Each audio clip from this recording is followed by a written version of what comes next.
Welcome everyone to this Q&A session on modified subjects in the SACE. This discussion is being recorded for future professional learning purposes, as well as for those who've indicated that they are unable to attend. Now, if you do not wish to be recorded, can I ask that you please switch off your camera and use the chat space to register your question or questions. I'd ask also that you turn your microphone off when you're not speaking if you haven't already done so, please. My name is Rosa Balella, Curriculum and Assessment Officer. I've held many portfolios over the past few years in curriculum and assessment at the SACE board. This year I've been assigned to manage modified subjects in the SACE, having had some involvement in this space. The SACE Board of South Australia promises every student that they will finish their schooling experience with evidence of their own unique ability to thrive. Now, modified subjects in the SACE is certainly unique and very much based, as you would be aware, on individualised learning and assessment. During term one, I received many inquiries of clarification in terms of eligibility and support, with growing numbers of students completing their SACE by studying one or more modified subjects. I thought it opportune to organise a Q&A forum. The uptake has been extremely encouraging. We have 120 participants who have registered to be part of this forum with only 1 hour. At this point, we have 76 who've come into the forum, and I thank my colleague here, Alina, who is admitting people as they come in. Now, we'll try within the hour to respond to as many questions as we can in this time. And thank you to those who have submitted questions on notice, and we'll start with those first. Should you have a query about a particular student, I'd ask that you not name the student for privacy reasons, and please use the chat space to ask any of your burning questions.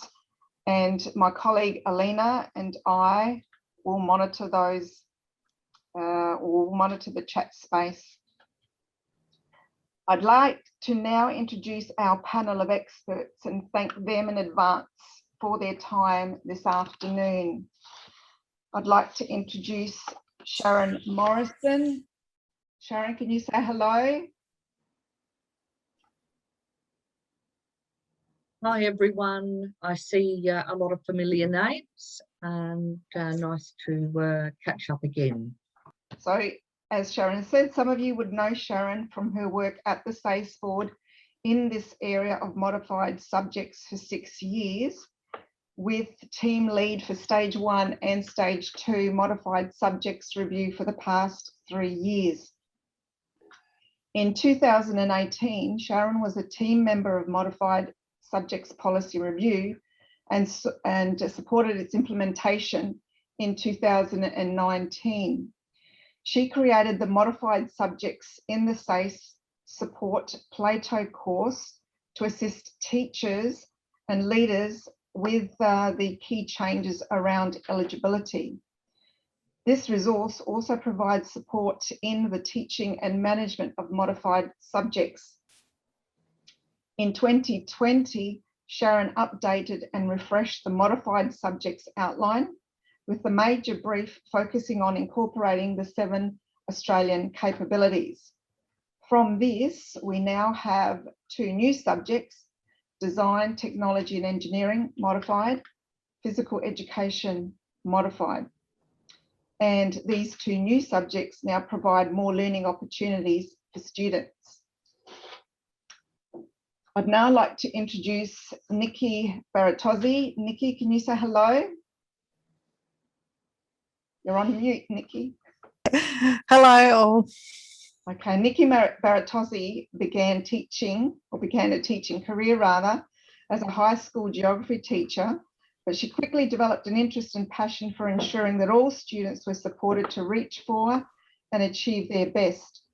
She has worked across multiple learning environments, including mainstream, inclusion programs, special schools, and alternative programs. Nikki is currently a special educator within Student Support Services based at Flinders Park. She has a Bachelor in Special Education, a Graduate Certificate in Disability Study, and a Master's in Special Education. Nikki is passionate about supporting all learning, supporting all learners to achieve. Hermione Farmer. Hermione, can you say hello? Give a wave. Hello everyone, it's great to see so many people here. Hermione has 25 years experience providing pedagogical leadership to teachers and teams in special schools, disability units and secondary mainstream settings to achieve optimal learning linked to post-school outcomes. She worked with us at the SACE board to develop and revise modified subjects in writing and reference groups, and as a lead practitioner on modified subjects review panels. In this role, she supports the delivery of a meaningful SACE curriculum to students with disability through contribution to the development of resources, supporting professional learning, and the review of modified subjects with teachers and leaders across sectors. Hermione is currently in the role of Senior Advisor One Plan with lead responsibilities to ensure quality personalised learning in secondary settings and develop and deliver professional learning in consultation with school-based personal consultation with local education teams, leaders and school staff, special educators and SACE board networks. Now with this, I move to ask the first couple of questions that come from Jill. And Jill has asked, how do mainstream sites manage the teaching of modified SACE within a SACE class without a special education teacher and more students now eligible?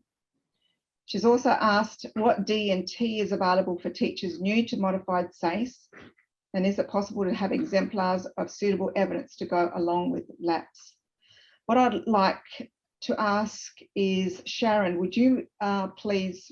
Thanks, Rosa. Certainly. Hi, Jill, and I've chatted with Jill a number of times over the years. From the question, I understood we determined that eligibility has been determined. You're looking at students being in a class of another SACE subject. Yeah, because just clarify that's. Yeah. That's what I'm asking, Sharon, because historically we've accessed special ed teacher time at Kingscote campus through students funded for that teacher time, and we've overseen modified SACE.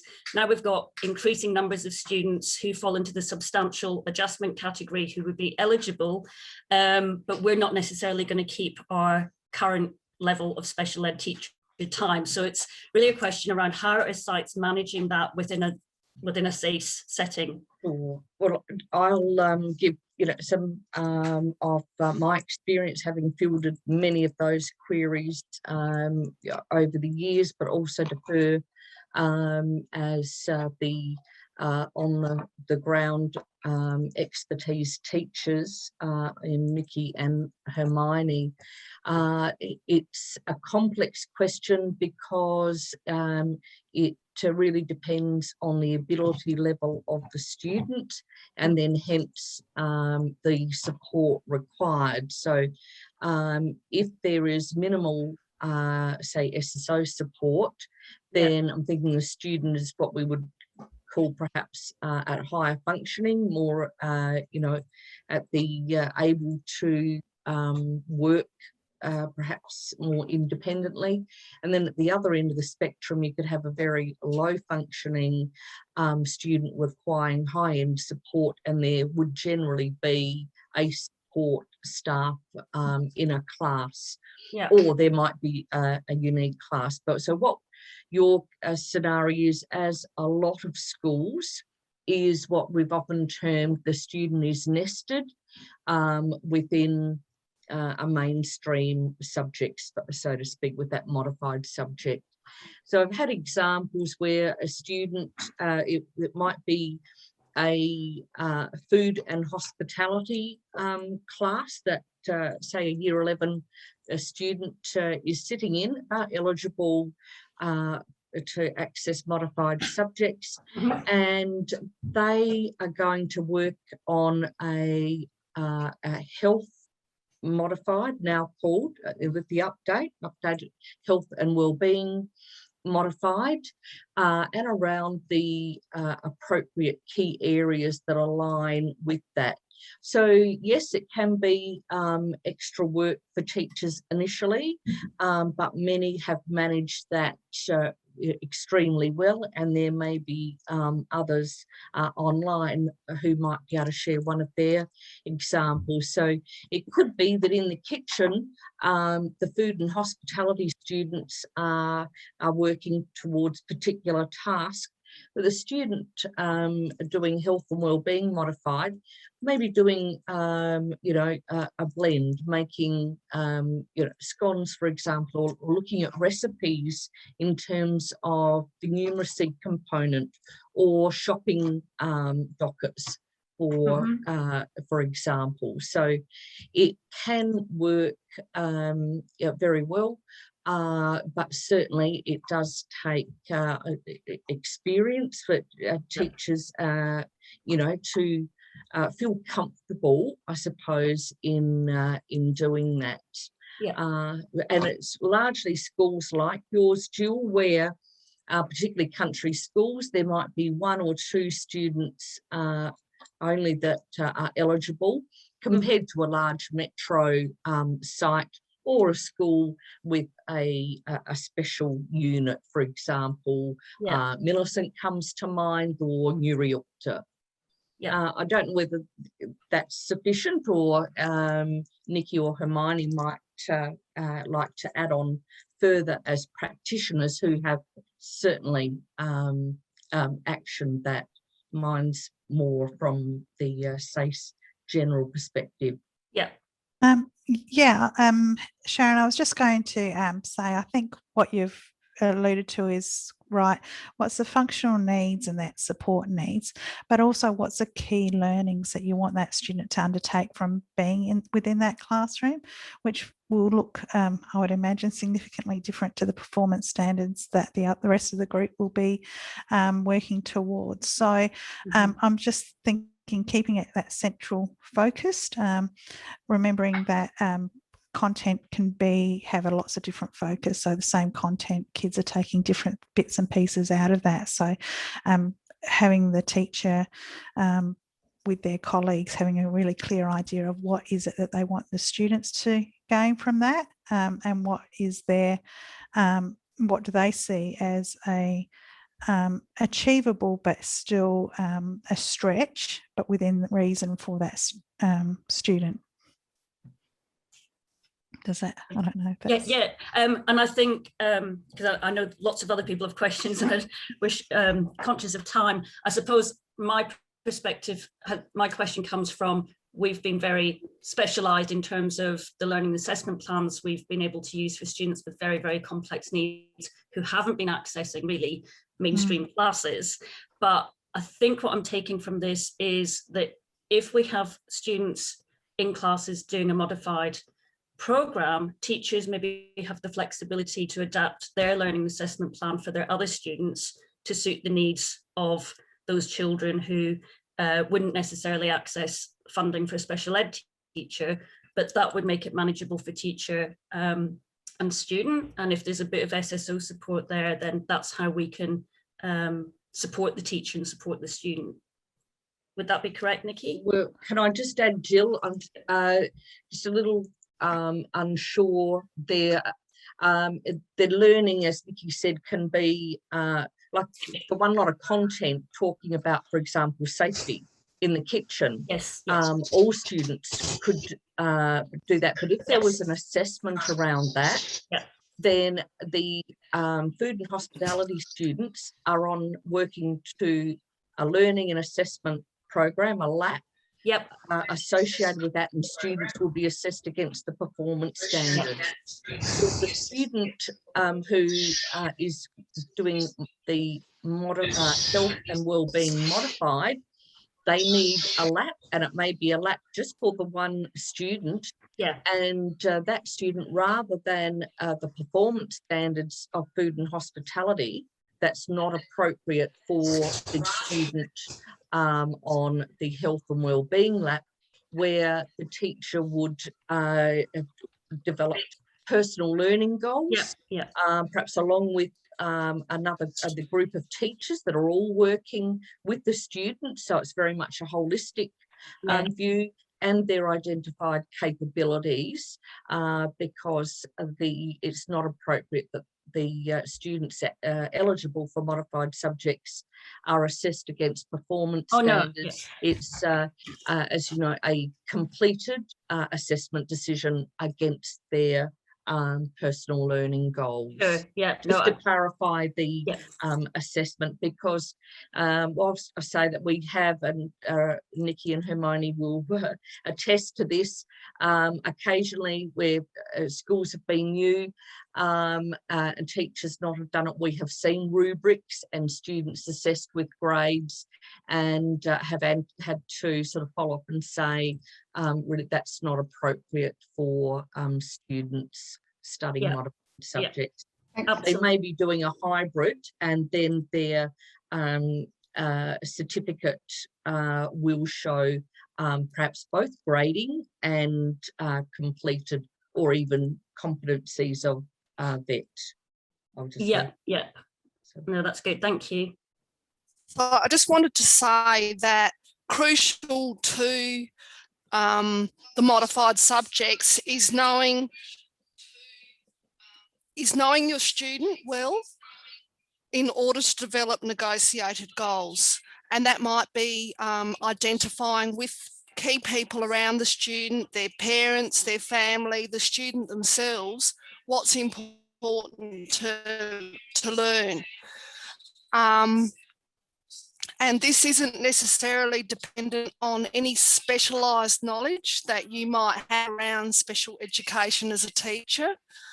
In fact, I have full confidence in my colleagues' capacity to know students well and bring that knowledge in forming that learning goal. No, thank you for that, Hermione. That makes sense. In terms of your question about the resources available to schools. You want me to pick up on that, Rosa? Certainly, because I'm sure it's something that others have or would seek clarification on. Yes. Look, there are a lot of goodies. It's probably a matter of finding them. I certainly endeavoured in my time in the role to update and refresh a lot of resources. So I'm going to, on the website, well, perhaps firstly, I'll go back to the Plato course that Rosa mentioned. I felt there was a need there, particularly around the changed policy, implementation of the new policy in 2019, which was largely around the eligibility. So I thought this was a good way of providing some initial professional development. And then I would say, look, you do the course and then come to me for targeted support, given that from 2011, the enrolments have gone up 70% and then a further 40% in about the last 3 or 4 years. So numerous calls. So the Plato course, can people see that now, I think? Yes. So if just to rewind, from the homepage, if you go into the teaching and coordinating the SACE and modified subjects in the SACE, there are actually 2 courses. So the generic course is this one, modified subjects support. I'm not going to go through all of the tiles, but in here is basically all you need to go know as a starting point to then perhaps follow up with Rosa in terms of then targeted support. Otherwise, it can be an essay and an hour on the phone. So review underwent changes last year. The other course is a clarifying course. Even though for modified subjects, it is stage 1 and 2. And here we go to program. So there were two student samples. Now there are 4. I did an extra couple last year. So these require you to go in and make an assessment decision on the sample. In some, it will be given, like the one I've just opened, and there's 2 where you need to make an assessment decision. Is it completed or not completed? Aside from giving support around assessment decisions, what it does is show a whole range of ways that evidence can be provided, and the whole range of forms. So this one in particular, a lot of video evidence. Worksheets have a place, but it can get a bit dull when we see it review sort of 50 worksheets. So this gives some good ideas. And aside from that, I'll just go to... We've also got, examples of learning and assessment plans here. So aside from that, over the last few years, I've updated all of the assessment plans. Now, just a note here that we had a query. Laps for 21 are currently being updated to reflect changes. I'm doing this. I'm still doing some work for the SACE board, even though I've officially retired. But really, they can all be used. What has been changed is the capabilities. So if you're looking for one that might not have been updated, perhaps like I think scientific studies, it's pretty easy to work out what Australian curriculum capabilities you might use. A key point of difference here, if you are used to mainstream subjects with LAP pre-approved, these are very strongly noted that these must be exemplars. The reason being that every student is unique, and it would be very unusual to be able to pick one up and use it as is. You may, if your student profile, their needs match that. But what they should do is give you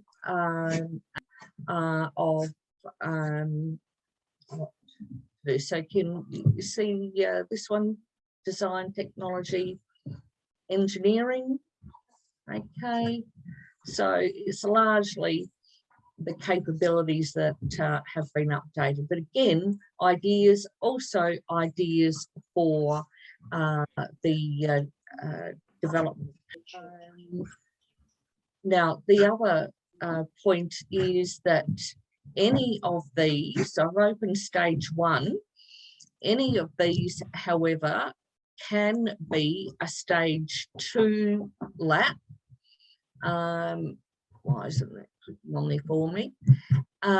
With the key difference at stage 2 being that students are further developing their personal learning goals and identified capabilities. That is the only key change in the subject outline. Sometimes newies can miss it and think, well, what do I do for stage 2? Because the subject is the same, the key area is the same.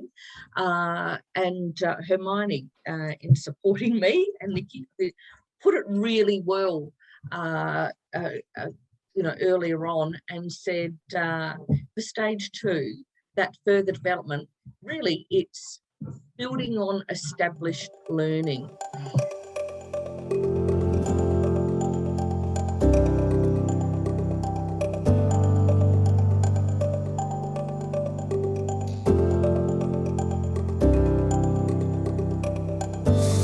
But with design and technology embedded within business and enterprise, it was okay at stage 1 where students could do 4 10 credit programs, or 5 if they wanted, if that was their passion.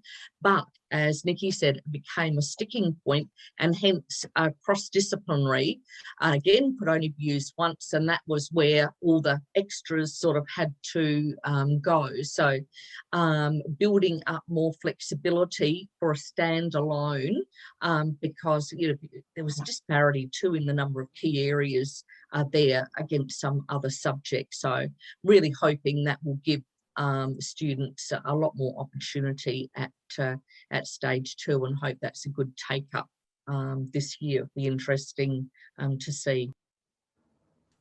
Sorry, can I just ask a question? Hi. Did you say that you can only use stage 2 codes once, even if it's a 10 credit or a 20 credit? Yes, that's correct. Use, let's say, stage 2 mathematics in year 11, and then use stage 2 mathematics in year 12 again? Well, you can only do stage 2 once, which I discovered to my disappointment, because I wanted to do health for physical health, but also teach health for sexuality. So I had to be creative. And I think this might answer a few questions that have cropped up about the intersection between stage 1 and 2 subjects and teaching to the content. So when we're talking about students who need access to the modified subjects due to the impact of their disability on their capacity to engage in the SACE curriculum, identifying what's most important for that student to learn is the most important thing. You can usually creatively find a way to stick it under the auspices of a subject along the way. Some move more simply and easily, makes sense to teach health around sort of physical capacity and PE perhaps. I was able to slip that sexuality learning under some other social learning stuff. But knowing that in the future, I would perhaps do health under science as well. So there's ways that you can do things. Somebody also asked the question, is it all right to do this stage 1 subject? What was the question? A stage 1 subject in, I'm just paraphrasing here, in say science, and then move to maths, that same learning. Yes, there's not a problem, because it's based on the student's learning goal, and stage 2 is just about further development of some learning that's occurred in stage 1. Does that sort of answer your question? Yeah, I think just my context is a little bit different. So I have a high support class. So I have 5 students doing the SACE, but they're all nonverbal. Mm-hmm. And majority of them have limited mobility. Sure. So we were thinking of doing was, because the amount of work that would need to be done to do 20 credits of stage 2 in 1 year was to split it up over 2 years. Mm. If you're saying we can't do a 10 credit stage 1, a stage 2, and then a 10 credit stage 2, it would have to be a different subject in the second year. So same kind of goal-oriented things, just in a different subject. The other thing, can I just add there, is Andrea? Yeah, Andrea. Yes, hi. Yes, hi, Andrea. What the option would be to get around that is a suggestion that you develop a 20 credit stage 2 for the student, but as is the case with many students, they need more time. So you can actually result it in the following year. They can start it and then you can that one will roll it over for completion the following year. Start it, but don't assess it.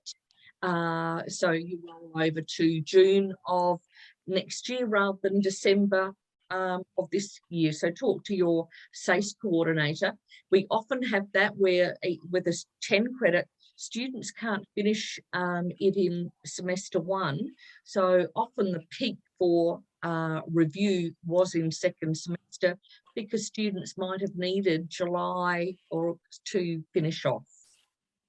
Okay. Can I also just remind people as well is that their assessment is against their personal learning goals, and that learning program is basically also what you would like to achieve within a year. So I know some students have absences and stuff like that, but you know, it will look very different for that group of students as well. But that proximal zone of development for a year, what would you expect for those students? And you'll do various different activities with them as well. So yeah, so just don't put yourself or the students under any undue pressure. It is about their learning, what they need, and about their actual goals within that context. Stage 2 is 6 to 10 assessment tasks. Those assessment tasks can relate to demonstrating learning against a learning goal. So there's nothing wrong with actually having like all your subjects in stage 1 in year 11 working towards that learning, and stage 2. So if you really want to do stage 2 over 2 years, you could break it up, I guess, and collect the evidence, but it probably usually we do stage 1 year 11 and then move to stage 2 year 12. Now, don't get overwhelmed. I've got to do lots and lots because it's stage 2 and it's SACE. It's the needs, the learning needs of the student that underpin everything in the modified. Yeah. So if you're describing to these students who have significant barriers to their learning that require a lot of support and maybe extra time, and that's okay, you can factor that in. And the tasks, the assessment tasks to demonstrate the learning don't have to be 6 different goals. They can have one learning goal but demonstrate that in different ways. That was the second thing I was going to ask. So what we've done is they have the same learning goal for pretty much all of the subjects because they need multiple opportunities to kind of demonstrate those goals, and also because of the timeframes of how short the time frame is. And yeah, if that's an okay practice or if we need to change that in the future. Sharon, obviously you could jump in here, but certainly from my thing, we might have a clear overarching goals or capabilities and stuff like that we're focusing on, but usually the personal learning goal would have some connection to that actual subject, so it would look different for each subject area. You know, might have a same underlying theme, and like you said, they need multiple opportunities to practice this or generalize that skill, but again, on Hermione's point, then you know, if you're using those goals for the same subjects for each of them, then you're, you know, might be getting evidence for 6-7 different goals for that one subject. That puts each time it puts a lot of pressure on everybody. So yeah, what are the goals? What is the real essence that you need that student to take out, especially if they do have those real, you know, it might be using a really consistent yes/no response, or making a choice, or being able to self-soothe or co-regulate with somebody else. So it really depends on what that student is, and you know, if it's a health when they're in swimming or in a noisy environment like an outing, that goal could look quite different to what, you know, it does in the same sort of skill, but the goal could actually be quite different to that within an English class or something like that.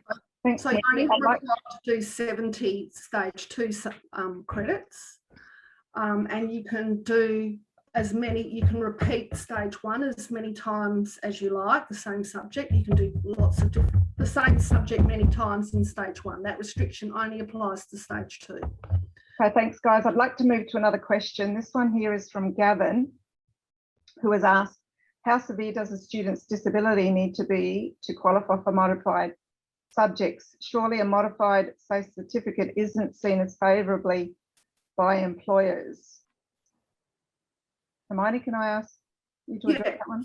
So I understand, and I'm not a driving force behind the SACE board, but I was involved in the formation of the modified subjects, and it was my understanding that the requirement to stipulate that a certificate had been completed using modified subjects was actually as a result of consultation by the SACE board with interested parties, and this was expressed by some of those employers that they wanted that. Having said that, it really depends on the employer, and some employers are actively inclusive in their recruitment processes, but we can't control a societal attitude towards disability.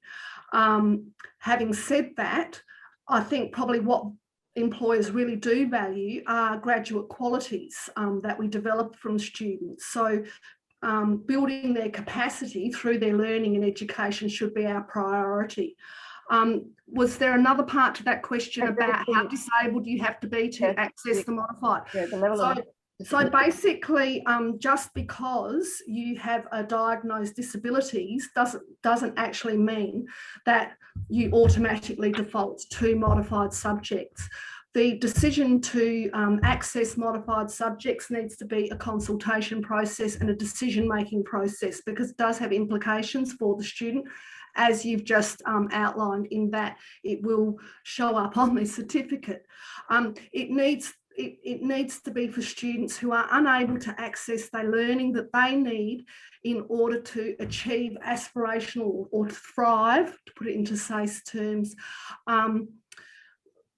in order to access that learning, and they're not able to access it in any other way. So if you have a student who has an intellectual disability, say, but they have the capacity and the will, and they really want to work in hospitality, then they would probably be better off doing some hospitality certificate 1 or 2 or even 3 with support and adjustments, which they can access through special provisions, than an automatic default to the modified subjects.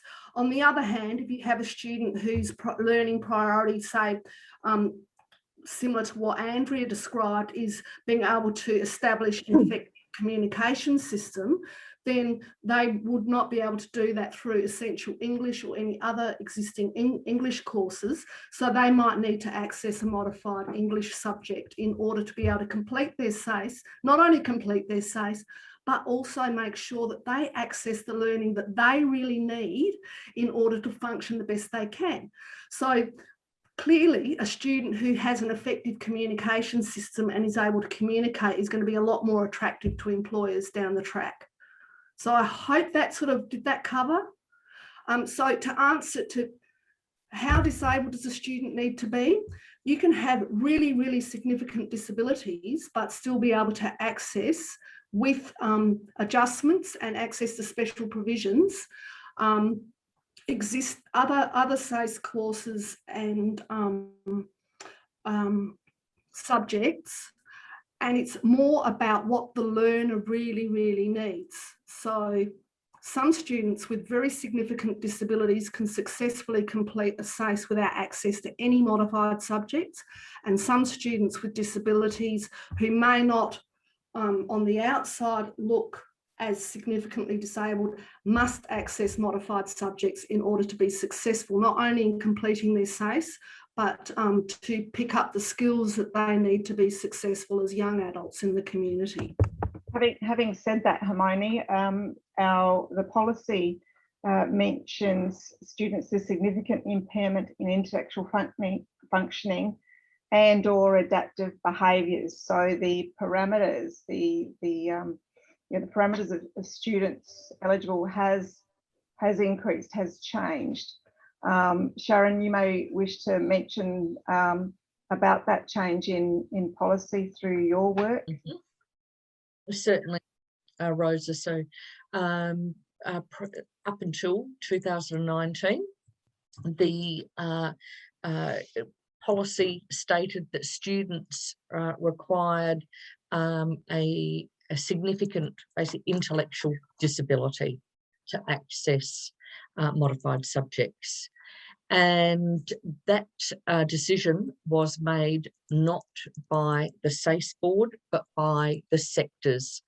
However, the school sent in was Form 05, and we were the conduit, but the lovely assessment operations, our SACE team, sent that off. And it was psychologists generally who were employed in the sectors, and they were looking for an I classification. So many we didn't see, because the only ones that I saw in the years that I was doing it were the appeals. That's where a school got a knock from the sector, said no, and they would come to us and would take one look at the evidence, and I would have to put a proposal to the exec manager, and 99% of those the students got in. They were the ones that were in the grey zone, but they might have had a mild intellectual disability, but the sector still said no. So there were lots of inequities, I think, in terms of determination. So the new policy putting the eligibility back to schools was certainly not a handful, but it was deemed the schools know the student best, and there was the wording change as well. So getting back to it needs to be evidence, but imputed evidence are the observations of teachers, leaders at the school who may have known a student in an area school for a number of years, or high school. That is really important. The word changing around students having a significant impairment in intellectual functioning and or adaptive behaviours is quite different. Student can have an impairment in intellectual functioning, but not be deemed to have a intellectual disability.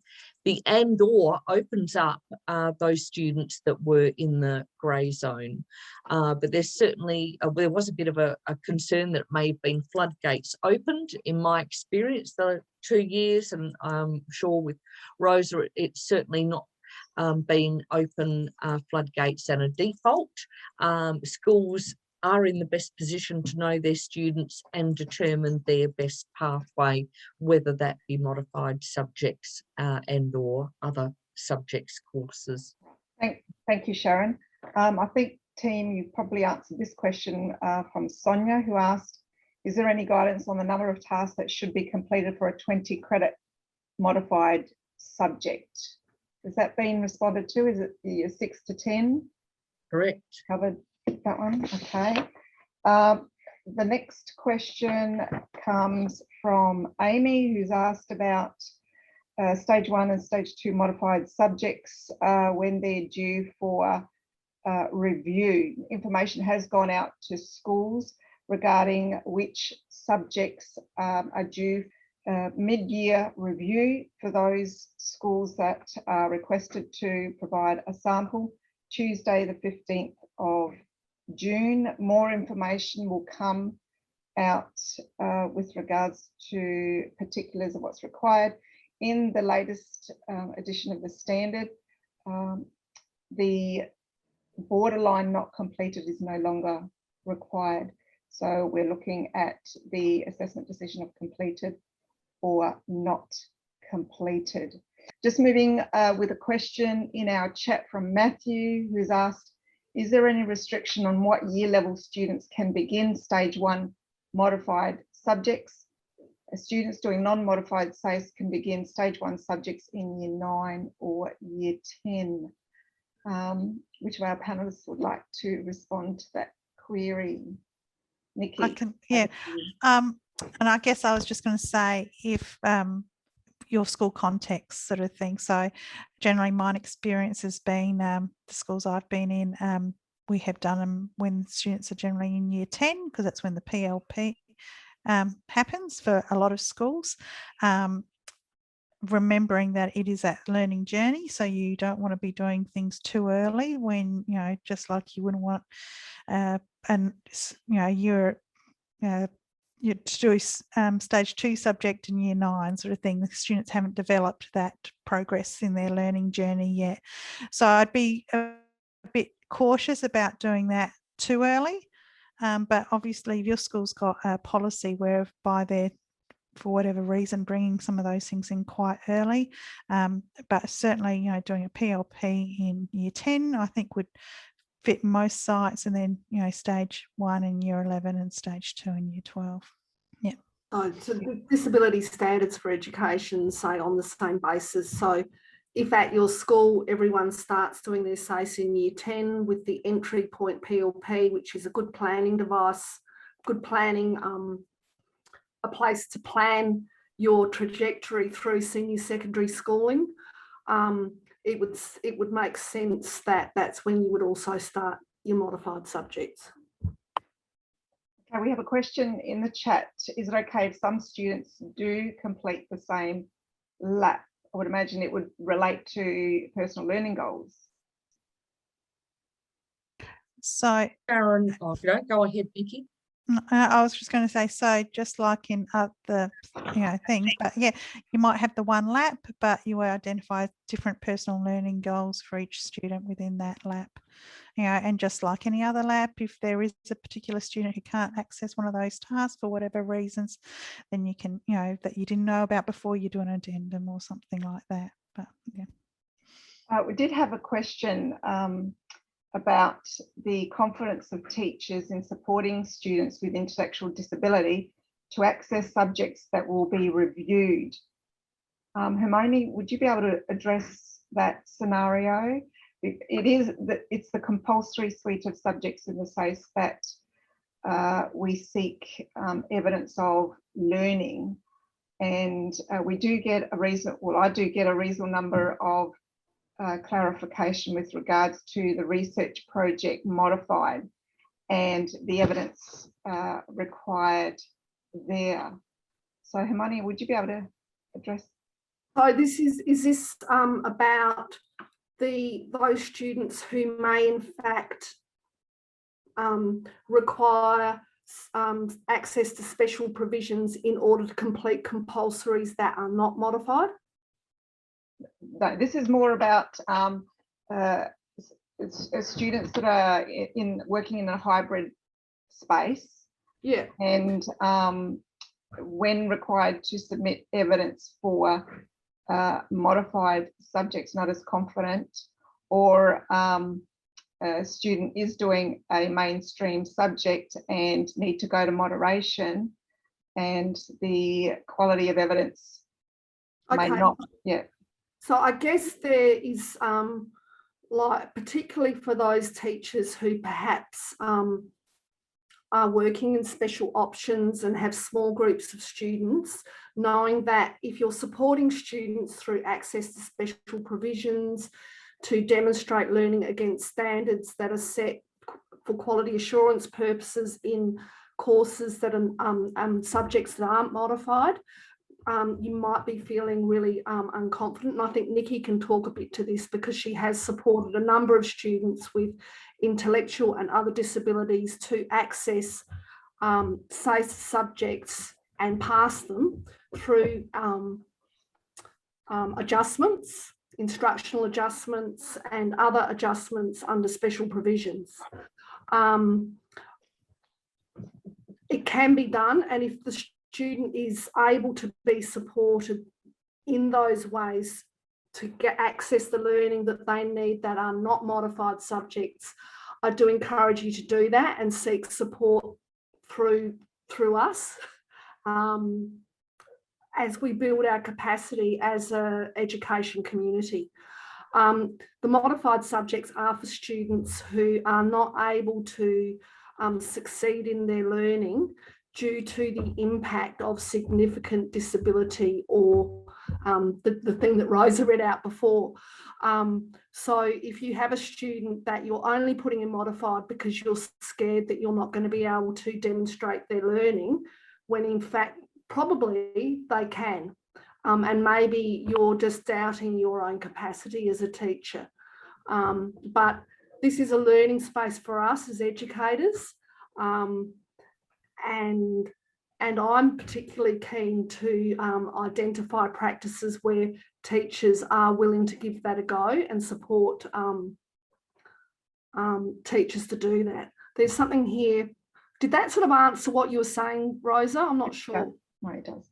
So it's really important not to see modified subjects as a default, just because a student they might have a really significant disability, but if they're able to actually achieve those standards in subjects outside the modified, they should be able to access their educational entitlement with adjustments. I know that can be hard. But it shouldn't be a default. The modified subjects is for students whose learning can only be described in relation to those negotiated goals, and that they need that to achieve the learning they need. Thank you, Hermione. I mean, the negotiated goals, that leads very well into, I think, our last question, because we have run a little over time. So this last question comes from Carly, who has asked about the course outline, the subject outline discussing, or even the policy discusses the need to inform parents and guardians and students around implications for their future in regards to doing modified subjects. What are the implications, and do we have an example script for discussing with parents? That'll be our last question. Yeah, I'll just jump in on this. I think it would be like for any student discussion about this. Certainly in the disability realm, we talk about nothing about me without me. For students with disability, implications are, I guess some of the main ones I see are that they're non-ATAR subjects, so everyone needs to realise that. So they can't be used towards your ATAR. I'm not quite sure what other implications, that it will have a statement on the SACE certificate saying that this it was completed using a modified subject. Parents should be, for whatever students you're using, if you're getting a kid to do a Cert 2 or a Cert 3 and you're helping them make that decision, you tell them about why they're doing a Cert 2 or Cert 3 as part of their SACE sort of thing, and how that might impact the rest of their learning or decisions going forward. If they need a prereq for uni and they're not doing the subject at stage 2, that's going to be a problem. So I think it's an open discussion. The One Plan document, all of these students would be accessing One Plans or other individual learning plans from other sectors. Everyone needs to be involved in that. It's not a secret, it's not something to be ashamed of. Students know what they need. They should be driving some of those goals and having some of that self-advocacy as well. Okay, thank you very much, Nikki. On that note, we still have quite a few people around, even though it's past 5 o'clock. I'd like to thank you all for your participation this afternoon. I welcome your feedback with regards to this Q&A discussion to inform about what's next in terms of professional learning and the need for that learning for teachers. So thank you to Sharon, Hermione and Nikki for their time. Thank you to all of you for attending